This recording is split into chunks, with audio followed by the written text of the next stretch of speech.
Je suis très fier et très ému d'être ici. C'est vrai que le conseil scientifique de la FRC est prestigieux, donc être lauréat, c'est déjà une grande fierté. Je vais vous expliquer notre problème. Donc, Daniel Choquet a évoqué la découverte des neurones. À peu près en même temps, on a découvert quelque chose d'assez amusant. Quand on injecte un colorant bleu dans la circulation sanguine, tout le corps se colore en bleu, sauf le cerveau. Donc, on s'est rendu compte qu'il existait au niveau de la paroi des vaisseaux du cerveau une barrière. Ça s'appelle toujours la barrière hémato-ménagée ou barrière hémato-encéphalique.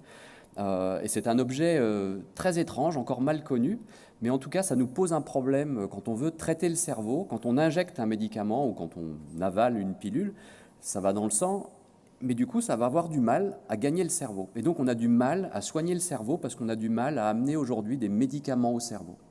Donc c'est un vrai problème de santé. Alors on peut augmenter les doses, mais on a des effets secondaires, etc. Donc c'est vraiment pas une bonne solution. Et alors des chercheurs ont découvert que quand on injecte, alors c'est un peu compliqué, on va injecter des microbules de gaz. Alors les microbules de gaz, on connaît ça très bien en échographie parce que c'est un agent de contraste. Quand on veut révéler une structure en échographie, on peut injecter ces microbules et les microbules de gaz vont avoir la propriété de renvoyer les ultrasons. Donc ça fait un signal brillant en ultrasons. Mais si on utilise ces mêmes ultrasons un petit peu différemment que l'échographie, les bulles de gaz vont se mettre à vibrer. Alors si c'est un peu particulier, vous imaginez ces bulles qui vont se mettre à vibrer, et en vibrant, elles vont pousser les murs de la paroi des vaisseaux et elles vont ouvrir cette paroi vasculaire. Et c'est pas dangereux. Le sang ne va pas sortir, vous n'allez pas saigner, ça va pas durer longtemps, quelques heures, mais ça ouvre une fenêtre thérapeutique.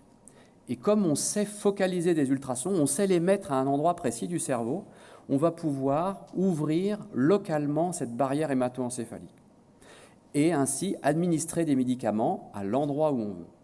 Donc c'est vraiment un côté magique. Et pour réaliser ça, on ne peut pas utiliser ces systèmes d'ultrasons focalisés tout seul. On a besoin d'un guidage par imagerie. Et c'est là que moi, ma spécialité d'origine intervient, c'est que moi, je travaille en IRM. Donc Daniel Choquet vous a présenté les avancées extraordinaires qu'il y a au niveau de la microscopie et toute l'imagerie microscopique. Il existe aussi en parallèle, et c'est plus le monde de la clinique, on va dire, des avancées en imagerie type IRM. Alors évidemment, vous connaissez les IRM, on ne voit pas un neurone, on n'a pas les images extraordinaires qu'a montré Daniel Choquet. Mais on peut quand même voir des lésions du cerveau, les structures, éventuellement même l'activité. Et donc ces IRM vont nous permettre de guider l'endroit où il faut ouvrir la barrière hémato-encéphalique. Donc ça, c'est l'objet de la technologie. C'est développé par... l'équipement qu'on souhaite acheter est développé par une start-up française installée à Bordeaux. Et donc les fonds qui ont été recueillis, et je remercie les Rotariens du soutien qu'ils apportent à ce projet, donc, vont permettre aussi à une start-up française de continuer. Elle existe depuis une quinzaine d'années maintenant. Et donc l'équipement va être installé sur une plateforme. Donc, en plus des unités de recherche en France, il existe des unités de service qui sont là pour héberger des équipements et des personnels qui sont partagés entre plusieurs laboratoires. Donc là, moi, je suis directeur adjoint de cette structure qui s'appelle IRMAGE à Grenoble, qui héberge des équipements en IRM, en électrophysiologie. Et donc, on va installer cet équipement à ultrasons pour ouvrir la barrière hémato-encéphalique au sein d'une des IRM petites animales qu'on a à Grenoble. Donc, on pourra, à partir des images, guider l'endroit où on veut ouvrir la barrière hémato-encéphalique, et ensuite on pourra suivre les impacts de cette thérapie par IRM. Et donc là, sur ce projet-là, on mobilise 4 équipes. Il y en a 2 à Grenoble et 2 à l'extérieur de Grenoble. Donc je vais commencer par Orléans, parce qu'on va travailler avec des collègues qui sont au Centre de biophysique moléculaire à Orléans, donc l'équipe de Chantal Pichon et Anthony Delalande. Et eux, ils ont trouvé qu'en plus des microbules de gaz, on peut accrocher des petits morceaux d'ADN et on peut faire du transfert de gènes dans les neurones. Donc avec eux, on va s'intéresser à une pathologie d'origine génétique, le syndrome X fragile, qui engendre un déficit intellectuel. Avec nos collègues de Montpellier, on va s'intéresser à l'ouverture de la BHE sur est-ce que ça crée un désordre sur le cerveau. Si on ouvre pendant quelques heures, est-ce qu'on crée une inflammation, est-ce qu'on crée des dommages, est-ce que ça a un côté délétère, c'est pas encore bien connu. Et avec les 2 équipes de Grenoble, on va s'intéresser à 2 autres pathologies. Dans un cas, c'est le cancer. On va mettre des particules métalliques qui vont potentialiser les rayons X. Donc en neurocancer, on va essayer de potentialiser les rayons X et limiter les effets secondaires des radiothérapies. Et on va aussi regarder l'impact de certaines chimiothérapies, quand on peut les administrer directement sans la barrière hémato-encéphalique. Et la dernière application, c'est dans le cadre de l'accident vasculaire cérébral, où là, on a des équipes, dont des cliniciens qui testent le potentiel de cellules souches. Et on voudrait voir dans quelle mesure en ouverture de barrière hémato-encéphalique, on peut potentialiser l'effet des cellules souches qu'on a déjà pu mettre en évidence à Grenoble. Voilà, donc c'est 4 projets pour un équipement qui sera installé sur une plateforme. Donc je remercie encore vivement les Rotariens pour leur soutien, le conseil scientifique de la FRC d'avoir retenu ce projet-là. Voilà, merci à vous.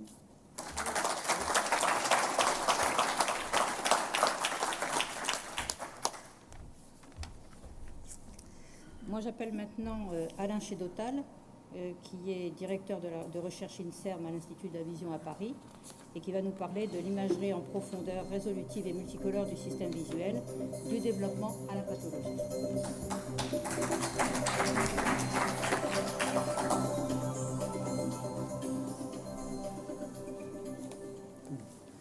Bonjour à tous, très heureux d'être là. Donc, je ne vais pas découvrir le Rotary cette année, puisque j'ai eu l'honneur de participer aussi, d'être membre du conseil scientifique de 2007 à 2009, et puis également d'avoir bénéficié de soutien financier il y a 10 ans du Rotary, par cet appel d'offres Espoir en tête. Et puis également, on a aidé le Rotary, tant qu'on pouvait, à organiser des événements aussi à l'Institut de la Vision, donc les 10 ans de programme Espoir en tête. Donc je connais certaines personnes que je reconnais malgré les masques, j'arrive à reconnaître certains d'entre eux. Donc très heureux d'être ici encore une nouvelle fois avec vous.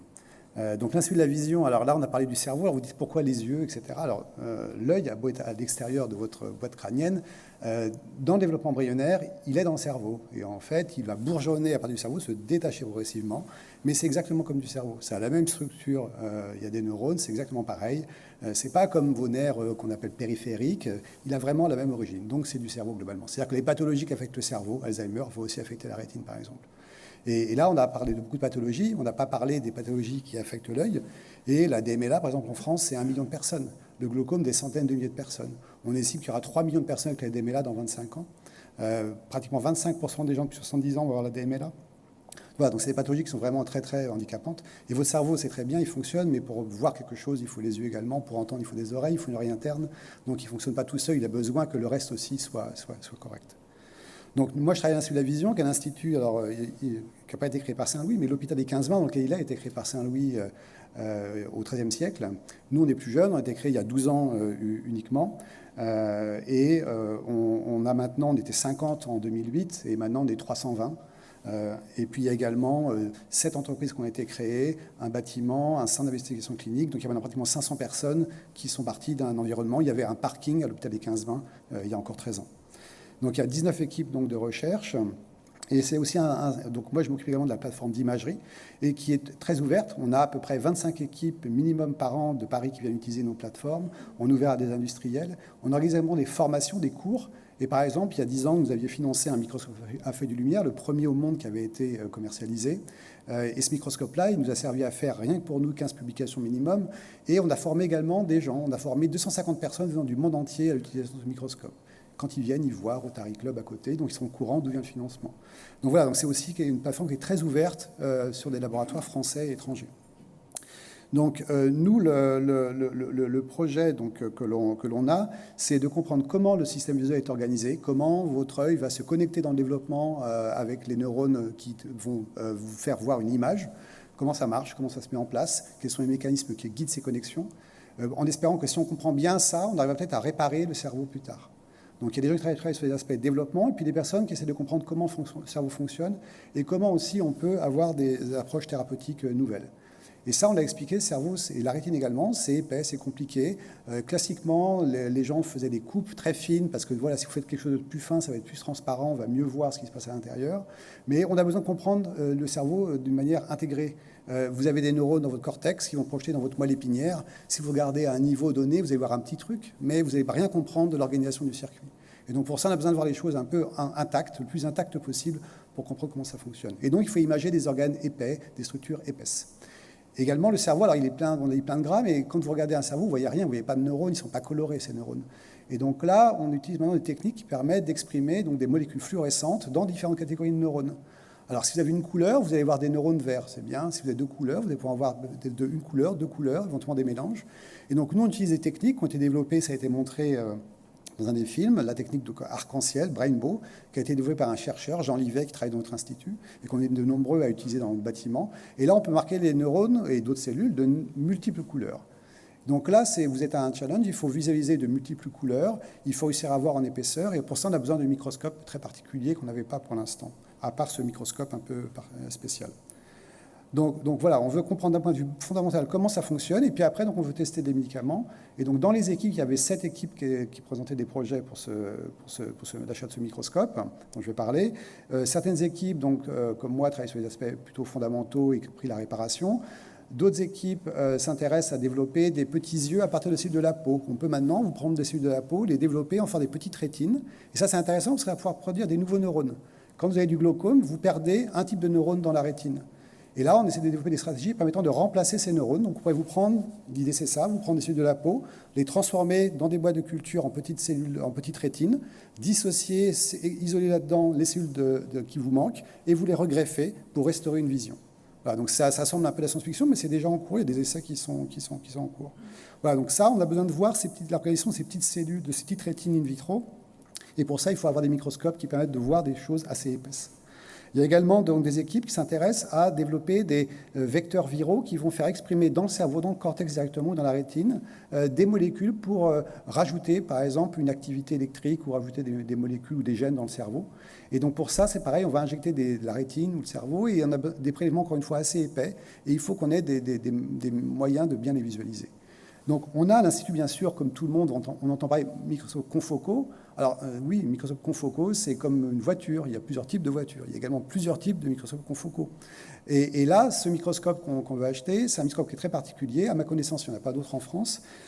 Il a des objectifs qui sont plutôt normalement adaptés à un type de microscopie autre qu'on appelle biphotonique, qui permet d'imager des tissus, encore une fois, assez épais. Alors là, ça va pas être plusieurs centimètres, mais 4 mm, avec une très bonne résolution.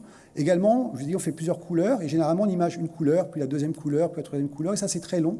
Et plus vous mettez de lumière sur votre échantillon, plus les molécules fluorescentes qui sont dedans vont disparaître. Et donc, à la fin, vous avez quelque chose il n'y a plus rien. Donc là, ce microscope-là permet de voir, par exemple, 4 couleurs en même temps. Donc, au lieu de voir simplement une puis l'autre, on va faire simultanément les 4 couleurs, et après, on va restituer l'image. Donc ça, c'est aussi quelque chose qui est très intéressant. Alors nous, ce n'est pas un microscope français, parce que des marques de microscopie françaises en confocal, je n'en connais pas. Il n'y en a plus, malheureusement. C'est soit allemand, soit japonais. Et nous, on a choisi un microscope Olympus. Et voilà. Et donc, on vous remercie vraiment pour votre soutien. Je suis là, après, de toute façon, pour discuter avec vous si vous avez des questions particulières. Et j'espère vous revoir peut-être avant 10 ans pour un autre événement ou pour un autre équipement, qui sait. Voilà, merci à vous.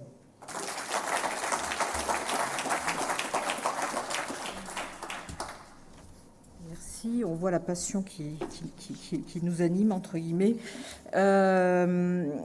J'ai maintenant le plaisir d'accueillir Harold Kremer, qui est directeur de recherche au CNRS et qui travaille à l'Institut de biologie du développement pour un projet sur l'exploration du développement des maladies du système nerveux à l'aide de microscopie de fluorescence à feuilles de lumière. Merci. 1 minute sans masque. Donc, d'abord, merci aux Rotariens, merci pour les fonds, pour l'argent, qui vont beaucoup nous aider. Merci à l'FRC d'avoir choisi notre projet. Donc le matériel acheté, on a beaucoup parlé de ça, un microscope de feuilles de lumière. Et c'est quelque chose de, pour moi, une découverte spectaculaire, parce que toute ma carrière, j'ai observé des tranches de cerveau pour comprendre un processus, un type de cellule, etc. Cet outil nous permet de voir un cerveau avec toutes ces connexions en 3 dimensions. Je me rappelle, la première fois, c'est Alain, en fait, qui m'a montré un film de cerveau en 3D. Et j'ai dit, il faut qu'on travaille, on développe cette technologie, et ce matériel va nous aider à travailler dans nos contextes. Donc, je travaille à l'IBDM, l'Institut de biologie et de développement. Pas forcément un institut de neurobiologie, mais la moitié des équipes travaillent sur les questions de développement de cerveau. Et on a une idée centrale dans cet institut qui est déjà dès le début très prédominant, c'est comprendre le développement des organes pour comprendre les maladies et développer des thérapies. C'était un peu notre dogme qu'on a toujours mis en avant et qui est très central pour plein de projets de nos équipes. Voilà, donc je vais vous juste donner quelques exemples. Donc ce n'est pas un matériel qui est pour mon équipe, je vais parler de ça, mais ça va sur une grande plateforme qui est utilisée interne par les équipes de l'Institut, c'est une vingtaine d'équipes, mais aussi utilisée externe, par exemple par l'INMET, qui, jusqu'à maintenant, nous a aidé à faire nos light sheet microscopies sur leur plateforme. Donc on va échanger ces matériels et les connaissances qu'on va gagner. Donc je vais vous parler de quelques projets. Comment lier le développement à les maladies neurodégénératives. Par exemple, mon équipe, moi je suis intéressé par... Mais on commence différemment. Quand moi j'étais plus jeune, il y a 20 ans, le cerveau c'était quelque chose qui peut se développer dans l'embryon. Après, ça reste stable un certain temps et ça peut se dégénérer. Hein? Déjà, Ramón y Cajal, il a bien formulé ce truc-là. Tout peut être généré, rien ne peut survivre, grosso modo. Maintenant, ça fait 20 ans à peu près qu'on sait que ce n'est pas vrai. Permanent, chez nous, on a des cellules dans notre cerveau qui peuvent rentrer en prolifération, refaire des neurones et refaire des cellules gliales. Donc, l'intérêt de mon équipe, et pour lequel on va utiliser cet outil, c'est comprendre les cellules à la base de ce processus. Quelles sont les cellules souches qu'on appelle dans le cerveau, d'où ils viennent pendant le développement, comment ils sont maintenus pendant toute la vie, comment ils rentrent en prolifération et par quel mécanisme ils font différents types de neurones pour différentes régions du cerveau. Et ça, bien sûr, ça a des conséquences et donne de nouvelles idées pour les aspects thérapeutiques dans les cas de lésions, par exemple. L'équipe de ma voisine, Pascal Durbeck, que certains d'entre vous connaissent, travaille sur la même population de cellules souches, mais elle essaie de faire utiliser cette population dans un contexte glial, préparation gliale, sclérose en plaques. Ces cellules, ils peuvent se différencier en cellules gliales, dans la sclérose en plaques des oligodendrocytes meurent dans certaines régions, et elle essaie à comprendre comment dériver et orienter ces cellules souches dans la voie de différenciation, on appelle ça oligodendrocytaire, dans les contextes de réparation. Un autre exemple, c'est Fanny Mann, qui fait partie même du conseil ici, certains d'entre vous la connaissent, qui travaille sur les questions de cancer de pancréas. Un cancer, ce n'est pas une masse amorphe qui est là ou pas là et qui nous tue ou pas. C'est quelque chose qui est fortement innervé. Plein de neurones font des synapses et des contacts dans cette tumeur-là et elle essaie à comprendre la fonction, la régulation et peut-être basé sur ça des traitements dans son cas, cancer de pancréas, mais c'est quelque chose qui est ubiquitaire. Un dernier exemple que je vais citer, c'est l'équipe de Laurent Fasano, qui est un généticien et il a identifié des gènes qui sont candidats pour être impliqués dans le développement d'une maladie très fréquente, l'autisme. Chacun d'entre nous connaît quelqu'un qui est autistique, j'imagine. Donc lui, avec une approche très fondamentale, il vient de travailler sur la drosophile, travaille maintenant avec Lydia Kakerian sur l'homme, sur la souris, pour comprendre le rôle de certaines protéines, dans son cas les t-shirts, dans le développement de l'autisme. Voilà. Et ça, c'est quelque chose qui est assez préoccupant. Avec ça, je vais terminer, pas sans remercier encore une fois Rotary Espoir en tête pour ce cerveau en 3D et l'FRC pour le choix de notre projet. Merci.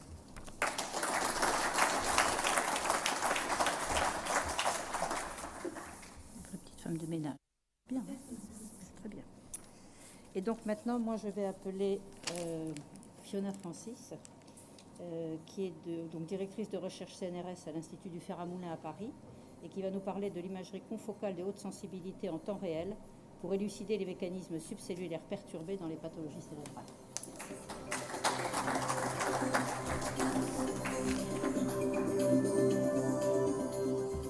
Bonjour tout le monde.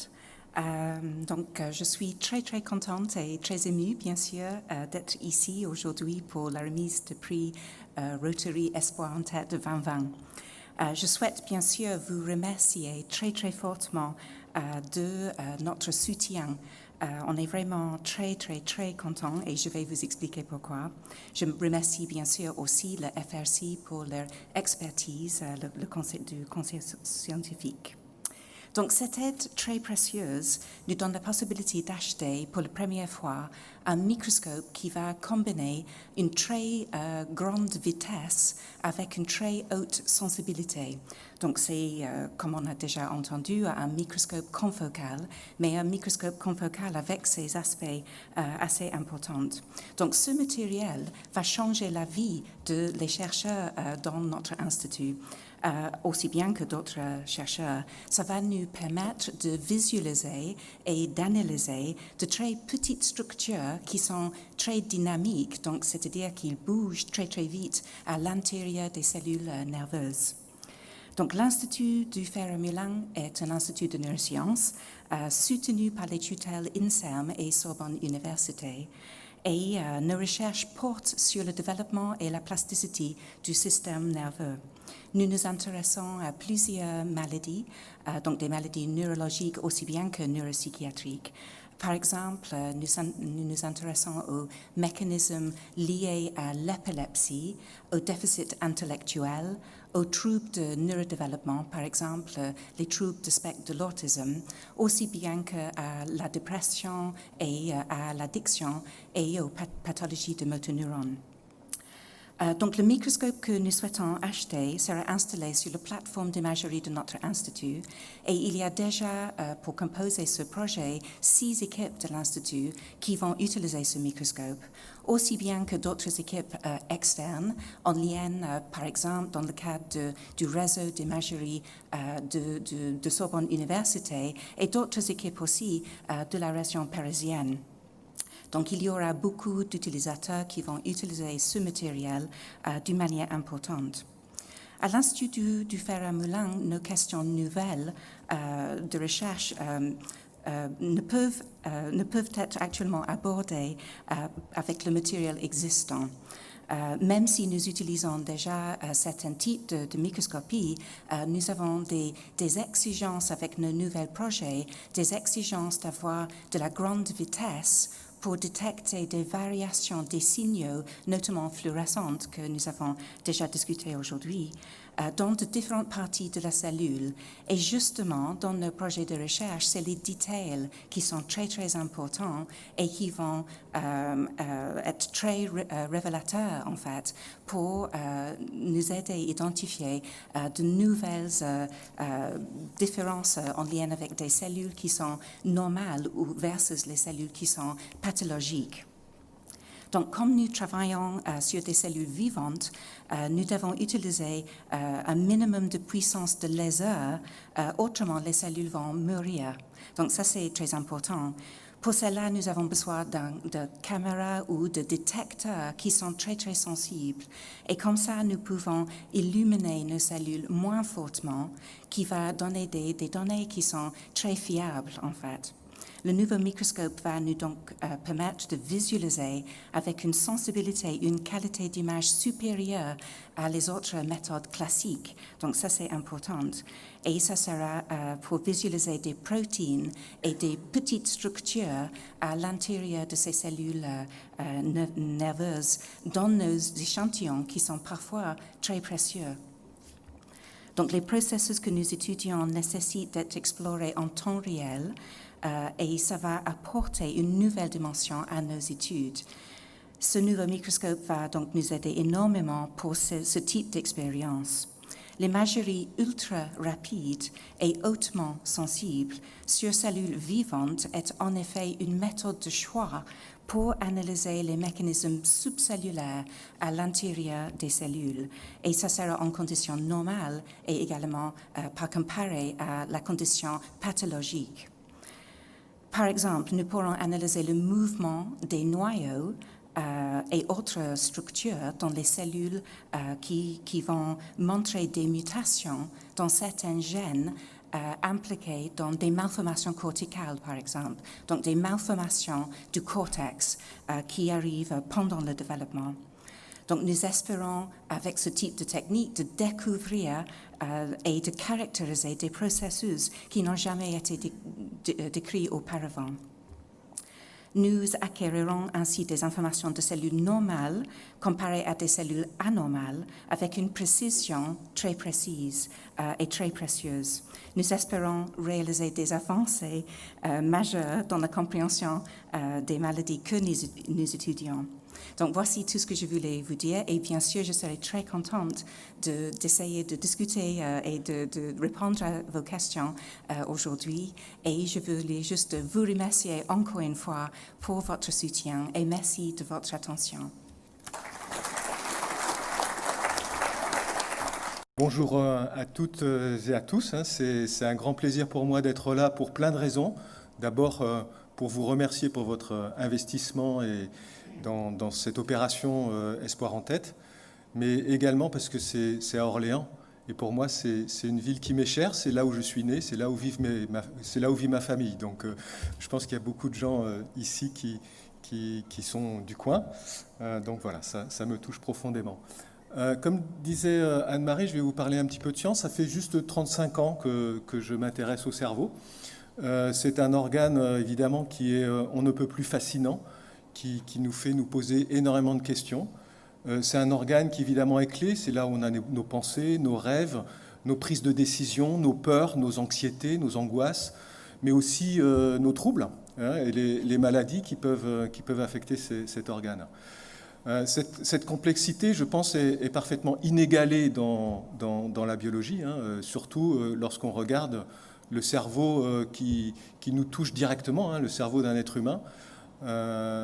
C'est une complexité absolument incroyable. Depuis 35 ans que je fais de la recherche, je dirais que depuis une dizaine d'années, on vit une période qui est absolument incroyable. Incroyable pourquoi ?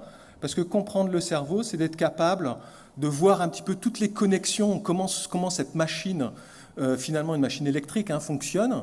Et on est aujourd'hui capable de pouvoir visualiser toutes ces connexions qu'il y a entre les neurones individuels d'une partie à l'autre du cerveau et comment ça fonctionne. Non seulement on peut observer ça, mais on peut même le contrôler. Et ça, c'est quelque chose qui est absolument incroyable. On peut spécifiquement contrôler l'activité d'un neurone quand on veut, où on veut, grâce à la lumière. Et c'est l'objet un petit peu de la conférence qui va vous être donnée par Daniel Choquet. Mais avant de présenter Daniel Choquet, je vais rajouter quelques petits mots sur qui je suis. Donc, comme Anne-Marie vous l'a dit, je rentre dans le conseil scientifique de la FRC pour une seconde période, parce que j'ai déjà été dans ce conseil scientifique au moment où Espoir en tête se mettait en place, il y a un peu plus d'une dizaine d'années. Et là, je rentre en tant que futur vice-président, en remplaçant Marie-Odile, puis président, en remplaçant Jean-Antoine. Voilà.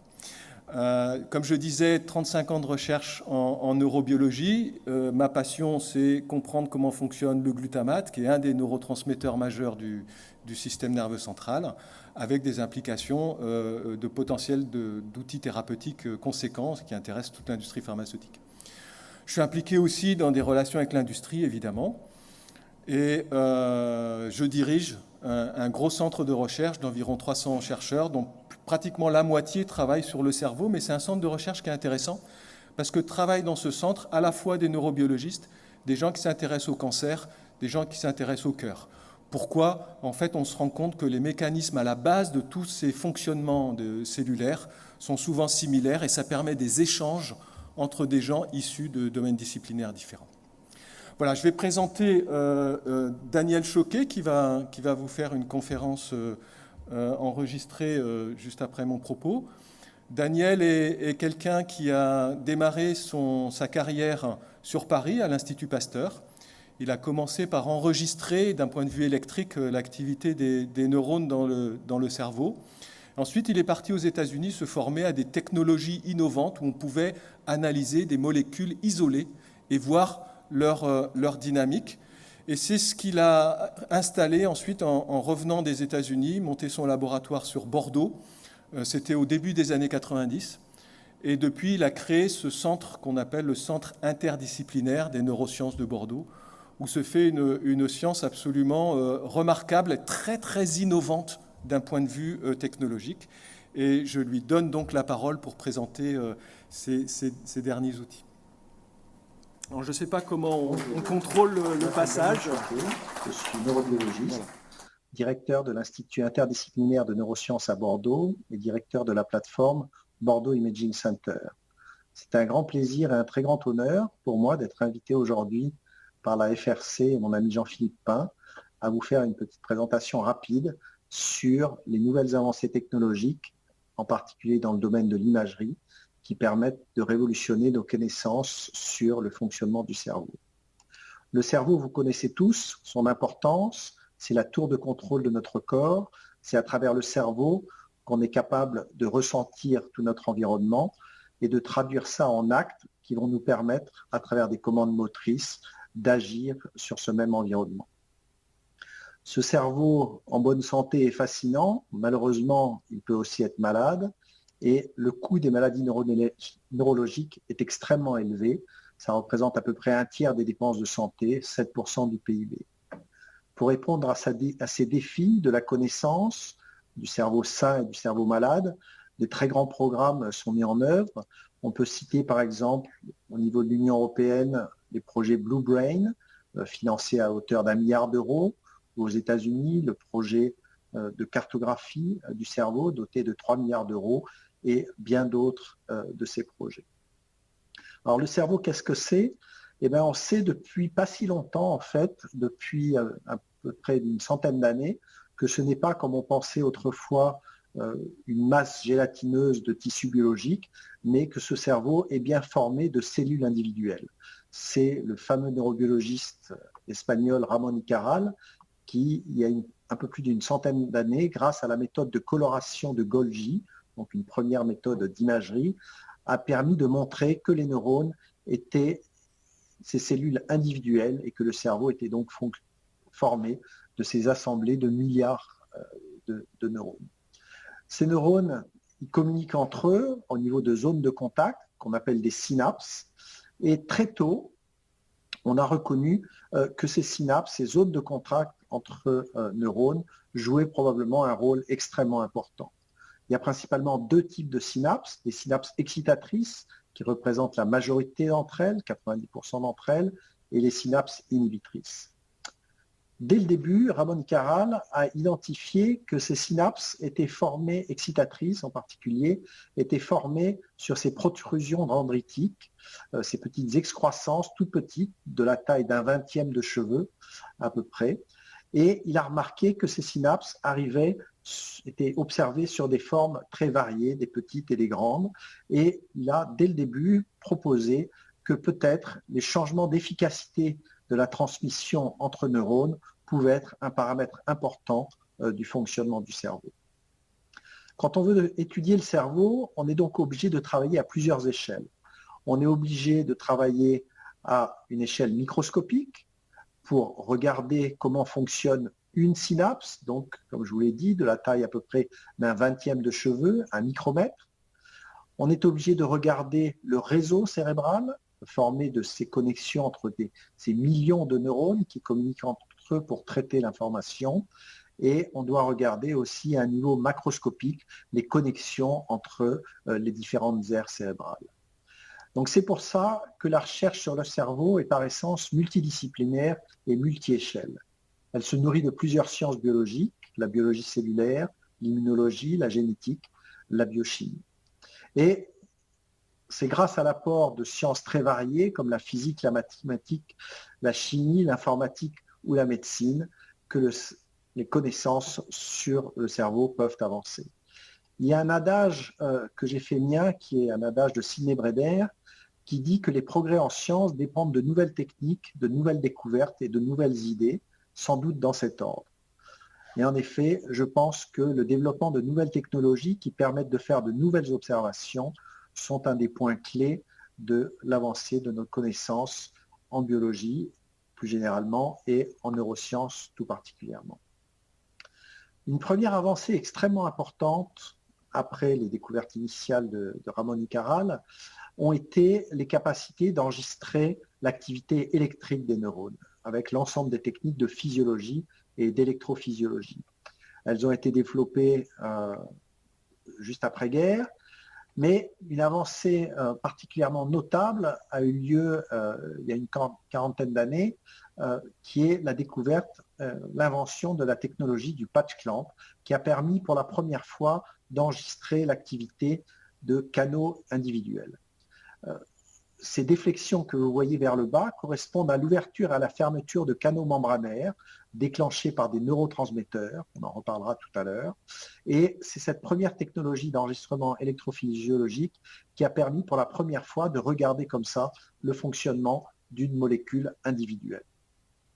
Quelques années après, cette technologie a été étendue un petit peu plus pour aller étudier l'activité d'un neurone à l'intérieur d'une tranche de cerveau en généralisant cette technique du patch clamp à l'enregistrement dans des tranches de cerveau et maintenant dans des animaux vivants, même des animaux donc se comportant, permettant de corréler l'activité neuronale au fonctionnement plus général du comportement du cerveau. Ces techniques d'électrophysiologie permettent d'avoir des connaissances importantes et sont très largement utilisées pour comprendre le fonctionnement du cerveau, mais elles présentent un inconvénient assez notable, c'est qu'on ne peut enregistrer qu'un seul neurone à la fois. Or, comme je vous l'ai dit, le cerveau est constitué de milliards de neurones et de millions de milliards de synapses, et il n'y a guère que les technologies d'imagerie qui permettent d'avoir une vision d'ensemble de ce cerveau. Et donc, ce que je vais vous montrer maintenant, c'est les différentes techniques d'imagerie qui ont été développées pour regarder d'abord de manière statique, puis de manière active, ce fonctionnement du cerveau et comment est-ce qu'on peut les coupler à des méthodes qui peuvent contrôler le fonctionnement du cerveau lui-même. Une avancée extrêmement importante dans nos capacités d'imager le cerveau a été la découverte de protéines fluorescentes. Et c'est là qu'on voit que le travail dans des disciplines extrêmement variées est tellement important pour faire avancer la science, puisque il y a une quarantaine d'années, il y a eu la découverte de cette protéine de fluorescence verte issue de la méduse, qui a donné lieu donc à un prix Nobel de chimie il y a quelques années. Et cette protéine de fluorescence verte présente un avantage absolument considérable. Elle est petite, elle est intrinsèquement fluorescente et elle permet de marquer des protéines spécifiquement pour aller regarder leur localisation, leur organisation dans les neurones jusqu'à des animaux se comportant. L'utilisation de cette protéine a été très largement développée, on peut l'obtenir maintenant de très différentes couleurs et elle a surtout permis de rendre vrai l'adage qu'il existe des souris vertes. Et vous voyez ici des images de ces souris qui expriment cette protéine de fluorescence verte et qui sont donc vertes. Grâce à ce marqueur fluorescent décliné sous différentes couleurs, on a à notre disposition tout un arc-en-ciel de protéines de couleurs et on peut regarder différents marqueurs de différentes qualités. Ce que vous avez ici, c'est une image de coupe de cerveau d'une souris qui s'appelle la souris arc-en-ciel. Les différents types de neurones sont marqués de différentes couleurs et vous voyez qu'on est parfaitement capable de distinguer dans une tranche de cervelet ici, qui est une zone du cerveau à l'arrière du crâne, très importante pour le contrôle de la motricité. Vous voyez ces différents neurones marqués de différentes couleurs et on peut donc les distinguer, les regarder sur un animal vivant et donc étudier ces changements de comportement de ces neurones au cours du développement ou dans différents protocoles. Pour avoir une vision un petit peu plus intégrée et regarder comment est-ce que ces neurones maintenant sont connectés entre eux, une science qui se développe énormément est celle de la connectomique, qui a pour but d'aller regarder comment est-ce que les neurones sont connectés entre eux au niveau d'un cerveau entier. Le problème, c'est que le cerveau, c'est plein de graisse, et donc c'est globalement très peu transparent, et donc regarder à travers pour faire de l'imagerie, c'est compliqué. Une avancée importante qui a été faite ces dernières années, c'est la découverte, la mise au point des techniques de transparisation et de traçage qui permettent de rendre le cerveau transparent à l'aide de tout un ensemble de traitements chimiques et qui permettent ainsi, à partir d'un cerveau qui a été rendu en partie fluorescent, d'aller regarder à travers ce cerveau les connexions entre différentes régions et d'ainsi reconstituer les voies de connexion entre différentes régions cérébrales. Et donc, en utilisant ces techniques de transparaisation du cerveau avec des microscopes particuliers qu'on appelle des microscopes à feuilles de lumière qui sont capables d'imager tout un cerveau entier à grande vitesse. On peut ainsi reconstituer dans un cerveau entier les voies de connexion entre différentes aires cérébrales. Et donc ce que vous avez ici, c'est un marquage de couleurs où on voit très très bien des fibres de connexion et tous les neurones individuels, toutes ces petits points, à chaque fois ce sont des neurones individuels avec toutes ces fibres de connexion qui vont permettre de nous renseigner sur comment les aires cérébrales sont connectées entre elles.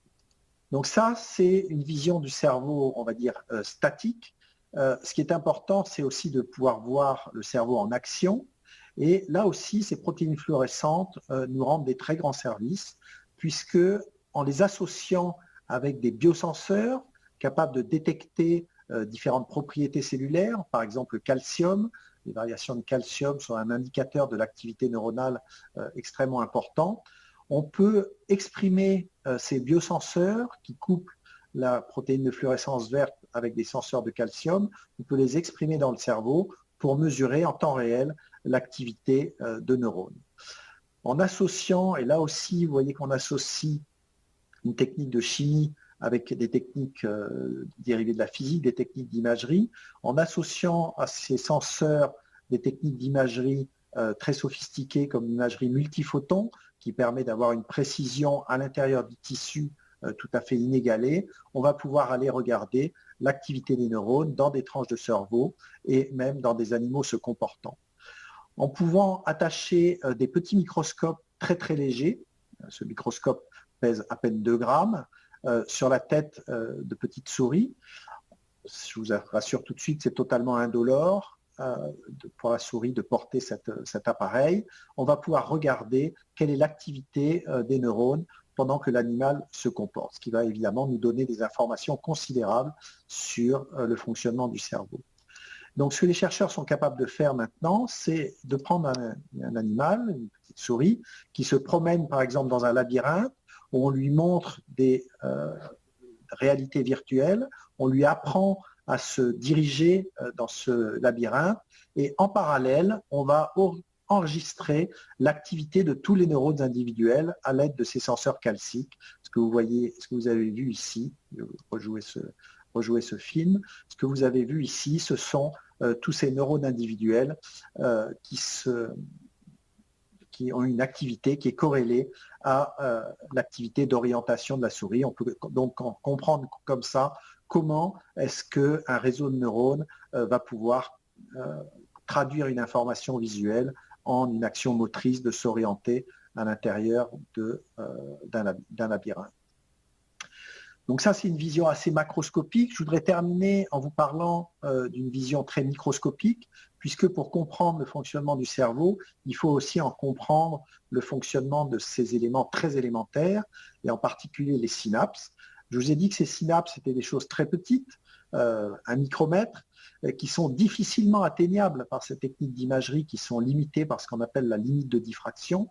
Cette limite de diffraction, elle nous empêche de voir des objets qui sont trop près les uns des autres, c'est ce qui est représenté ici, et donc 2 objets qui sont plus près l'un de l'autre d'un demi-micron, on ne peut normalement pas les distinguer par imagerie optique. Depuis une dizaine d'années, il y a tout un ensemble de techniques qu'on appelle des techniques d'imagerie super résolution qui ont été inventées et qui permettent de briser cette limite de diffraction et de voir l'impensable, c'est-à-dire de voir vraiment le fonctionnement intrinsèque de ces synapses au niveau de molécules individuelles. Et ça a donné lieu à un prix Nobel, il y a 6 ans, le prix Nobel, pour la découverte de toutes ces techniques de microscopie à super résolution. En voici un exemple. Ce que vous avez ici, c'est une synapse qui est vue avec une technique d'imagerie classique, limitée par la diffraction. On voit qu'on ne distingue pas très bien les détails de cette synapse, parce que, comme je vous l'ai dit, elle fait une taille qui est de l'ordre d'une fraction de cheveux. En utilisant les techniques de détection de molécules individuelles, on va pouvoir imager toutes les molécules individuelles qui forment cette synapse et on va pouvoir reconstruire comme ça, à partir de tous ces signaux de molécules individuelles, on va pouvoir reconstruire la forme de cette synapse avec une précision inégalée qui peut atteindre facilement maintenant une dizaine de nanomètres, c'est-à-dire un centième de micron, c'est-à-dire à peu près 20 000 fois plus petit que la taille d'un cheveu. En utilisant ces technologies, vous allez voir tout de suite le gain considérable qu'on a en résolution. Ce que vous avez ici, c'est des images de synapses sur un neurone, vues avec une technique d'imagerie classique, où on image deux protéines, une protéine d'échafaudage et un récepteur, et on a du mal à distinguer ce qui se passe. Vous voyez, il y en a une qui est marquée en vert, l'autre en rouge, et en gros, on voit une synapse jaune, ça veut dire qu'on ne distingue pas très bien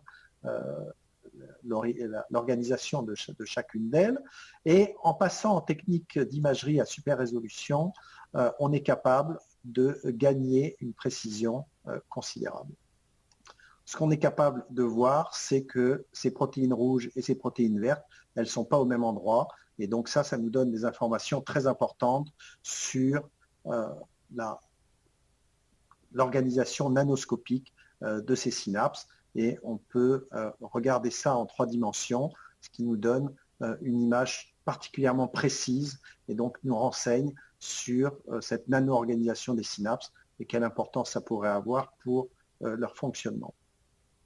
Ça, c'est des images statiques. Je vous ai dit tout à l'heure que faire des images dynamiques, c'est évidemment extrêmement important sur des cellules vivantes. Et ces techniques de super résolution, en fait, on peut les utiliser sur des neurones vivants. C'est ce qu'on appelle le suivi de particules individuelles.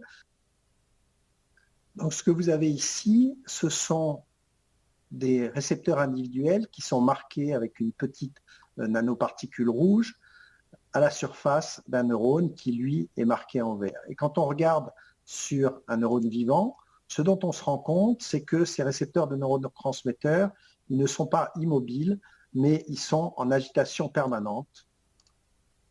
Ils sont en agitation permanente à la surface des neurones et on sait maintenant que cette agitation permanente des récepteurs à la surface des neurones joue un rôle particulièrement important pour leur fonction.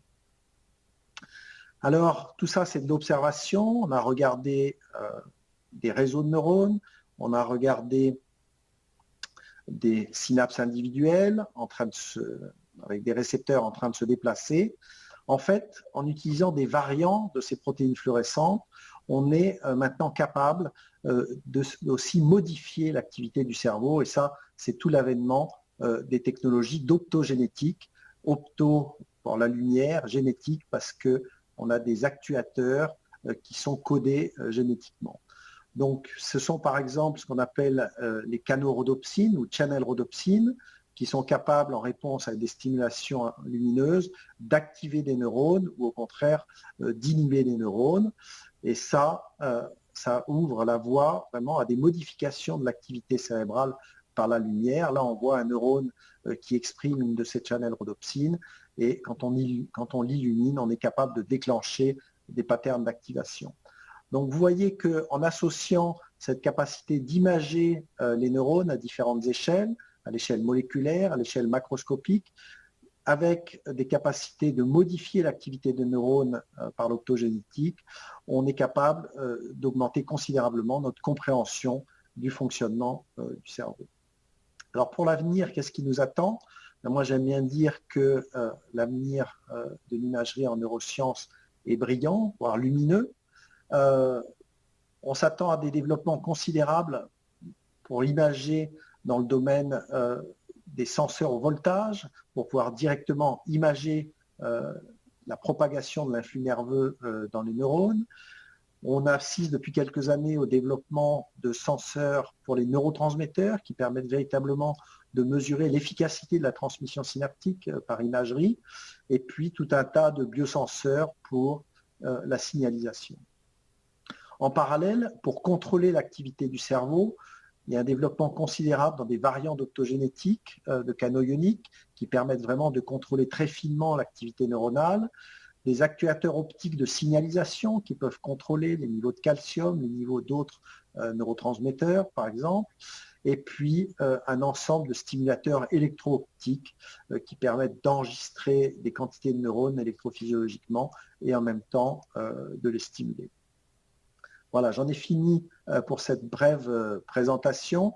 J'espère que ces quelques images vous auront montré à quel point cette recherche en neurosciences et ces développements méthodologiques en imagerie sont importants. Ça s'est rendu possible en particulier grâce à vos dons. Je voudrais en profiter vraiment pour remercier ici tous les Rotariens pour leur générosité, en espérant vous avoir convaincu que à travers le financement de ces grands instruments de recherche, on va pouvoir faire avancer considérablement la recherche en neurosciences. Je vous remercie. Je suis très content aujourd'hui, au nom de la FRC, de vous présenter cette mini-conférence enregistrée au sujet des atteintes neurologiques de la Covid-19. Comme vous le savez tous, la Covid-19, liée au virus, le coronavirus de type 2, est une maladie qui évolue dorénavant depuis le mois de décembre à partir de son émergence en Chine, donc depuis moins d'un an.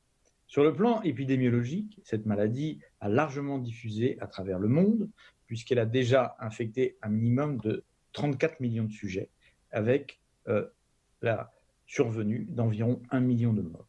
En France, on estime à ce jour environ 560 000 personnes ayant été infectées, pour un total de 32 000 morts. Vous voyez sur la droite de cet écran une carte de l'épidémiologie actuelle de la maladie, avec en rouge les zones où le virus circule actuellement le plus largement, incluant donc l'Amérique du Nord, l'Amérique du Sud, mais aussi les pays européens comme la France. Alors, cette maladie, comme tout le monde le sait, est une maladie des voies aériennes supérieures et des poumons, qui peut conduire à une détresse respiratoire. Néanmoins, depuis que cette maladie a été identifiée, il a été décrit un certain nombre de manifestations neurologiques qui pourraient être associées, ce que je vais tenter de vous décrire aujourd'hui et d'expliquer. Vous voyez ici, sur cette diapositive, les principales manifestations qui ont pu être décrites. Et la première information est la très grande variation de fréquence de chacune de ces manifestations selon l'étude et les auteurs qui les rapportent. Cette grande variation peut très certainement s'expliquer par l'endroit où a été réalisée l'observation, le pays d'origine, mais aussi les conditions. Quel type de service? Est-ce que c'était un service de réanimation de soins intensifs ou un service de médecine plus ambulatoire ou plus traditionnel? S'agissait-il de médecins de ville ou de médecins hospitaliers?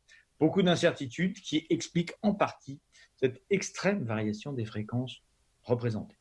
Néanmoins, on peut se faire une idée assez claire des symptômes qui peuvent survenir. L'un des plus fréquents, dans 5 à 75% des cas, consiste en des céphalées inhabituelles, parfois assez intenses, mais au final assez peu spécifiques.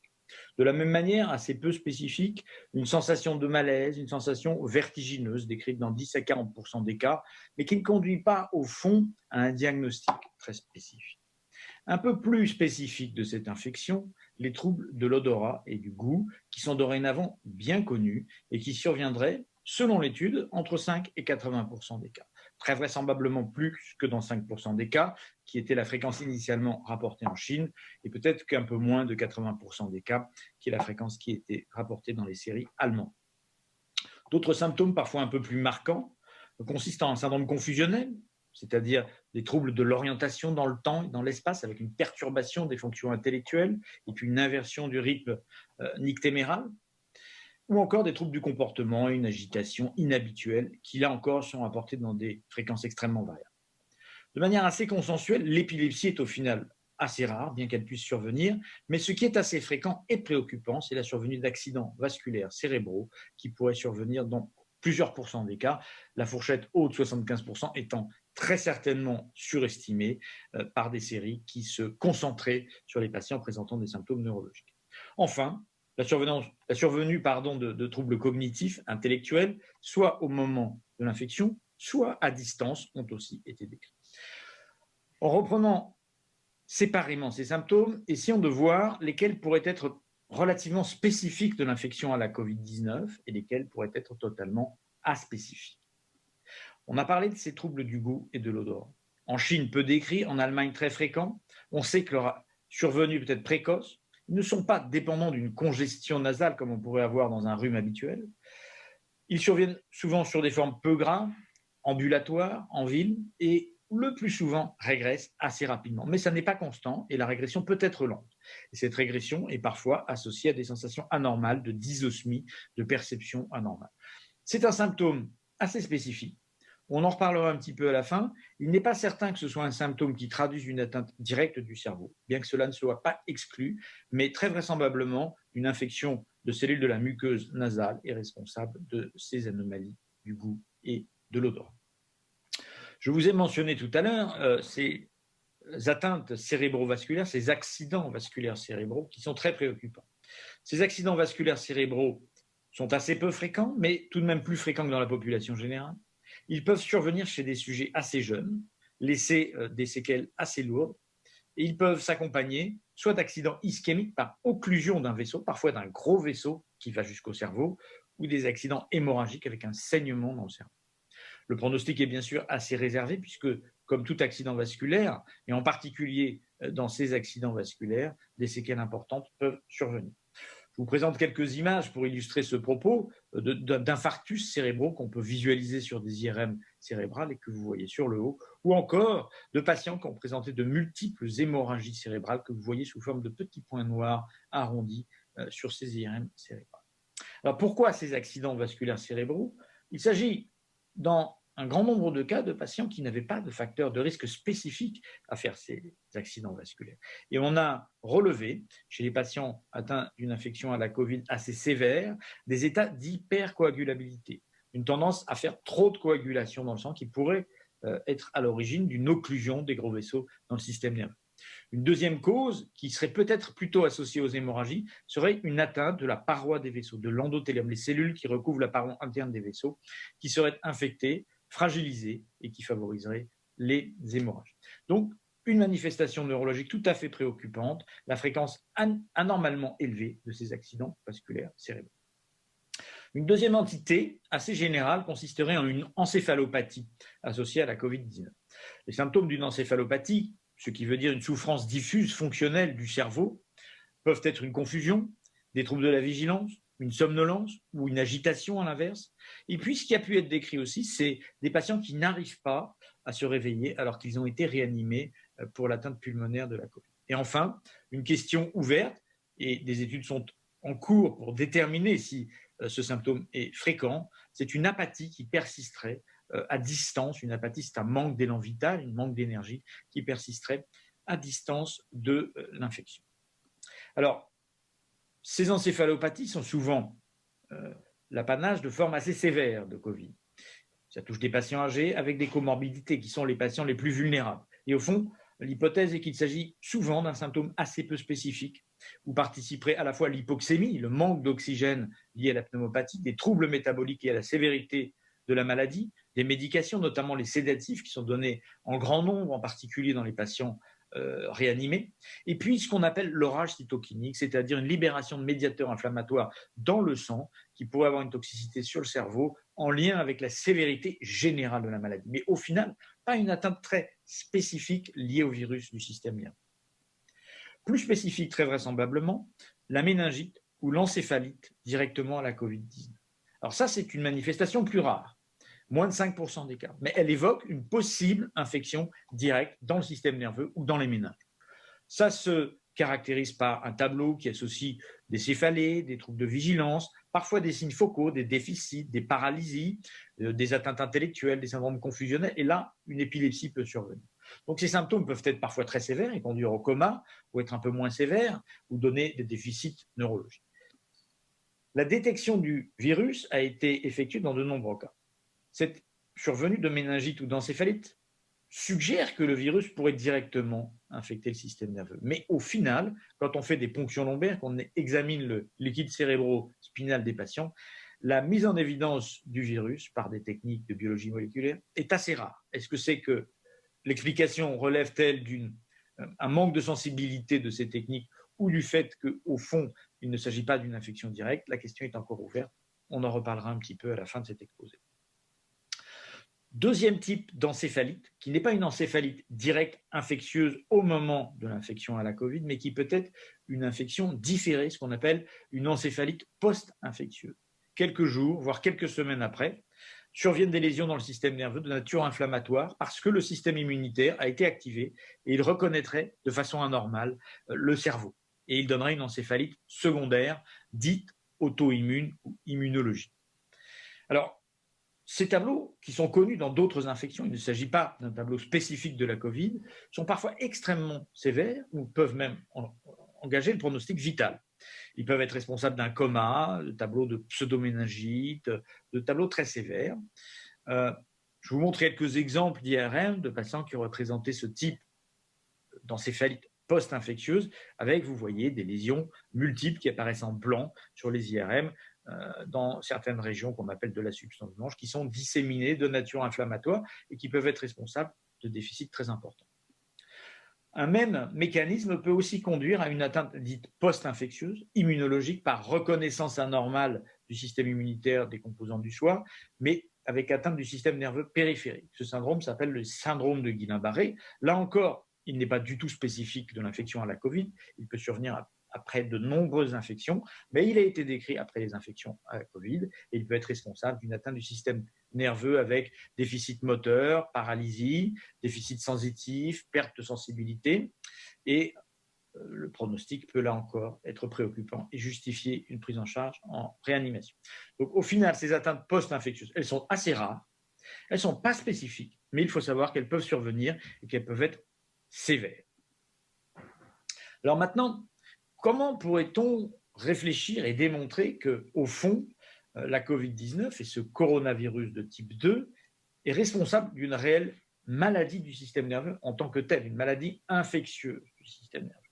Plusieurs hypothèses ont été envisagées, soit que le virus pouvait directement infecter des neurones, en particulier des neurones olfactifs et gustatifs à l'origine de ces troubles olfactifs et de la gustation.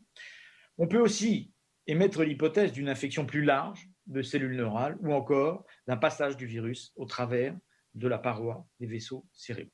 Comment cela peut-il se passer et quel est l'état des connaissances à ce sujet? Pour ce qui est de l'anosmie et de l'agueusie, qui est souvent associée, perte de goût et d'odorat, qui sont liées le plus souvent à des perceptions sur les mêmes récepteurs, il a été montré, et c'est assez clair, que le virus peut infecter directement plusieurs types de cellules de la muqueuse nasale. Les cellules responsables de la sécrétion, les cellules responsables de la migration avec des cils, etc. Donc cette démonstration est réelle. Et une partie de ces symptômes qui régressent rapidement est très vraisemblablement associée à une infection de la muqueuse nasale sans être réellement une infection du cerveau. Néanmoins, ces cellules de la muqueuse nasale sont en lien extrêmement rapproché avec les cellules neurales olfactives au niveau du cerveau. Et vous voyez sur ce graphe, le lien est montré ici, de la muqueuse nasale au travers d'une région qu'on appelle la lame criblée.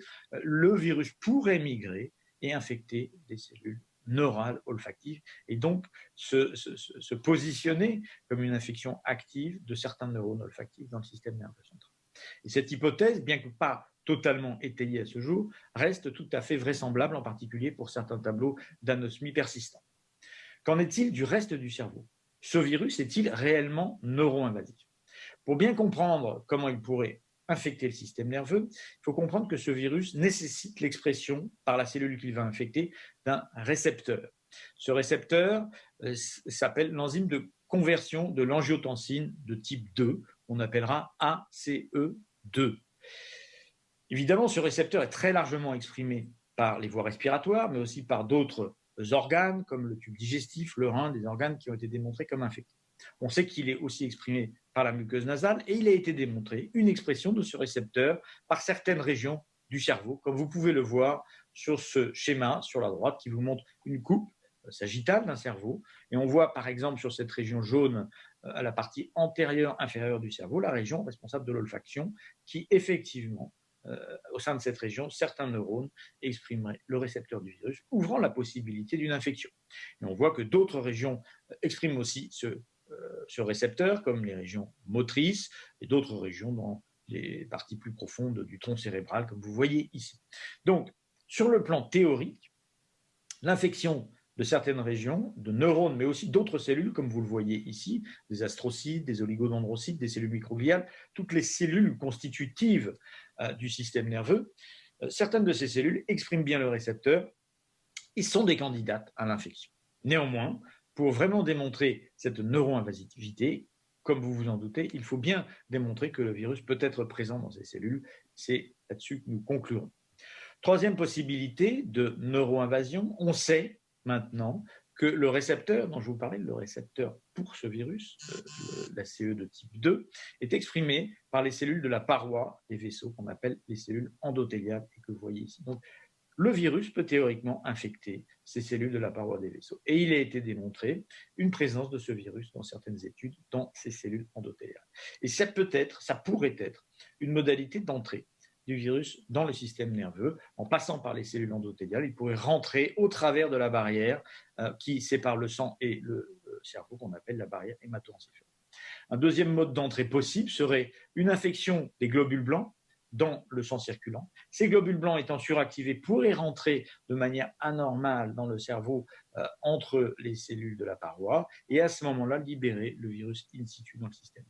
Donc plusieurs pistes qui rendent plausible l'hypothèse d'une neuroinvasion de ce virus et qui rendrait cette Covid-19 capable de générer aussi une maladie neurologique propre.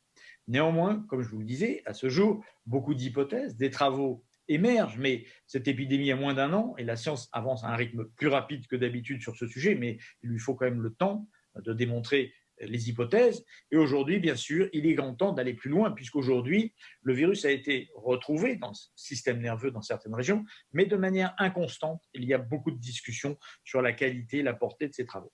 D'où la nécessité, et de nombreux auteurs, et je vous cite 2 articles qui en font simplement des revues, mais de nombreux auteurs s'intéressent maintenant à cette recherche-là. La nécessité, de développer des modèles pour comprendre sur des modèles animaux quelle est la neuroinvasivité réelle de ce virus et quelles en sont les conséquences, et d'autre part, de standardiser, d'optimiser et d'augmenter la qualité et le nombre des études de neuropathologie, c'est-à-dire malheureusement les sujets décédés sont décédés, mais ils peuvent servir à mieux comprendre comment ce virus fonctionne dans l'organisme. Et donc, ces 2 enjeux de la recherche, qui sont dorénavant des enjeux majeurs de la recherche dans la Covid-19, seront bien aussi l'occasion, bien sûr, de valoriser grandement les équipements d'investigation qui ont été soutenus et qui seront soutenus via la FRC par le programme Rotary Espoir en tête.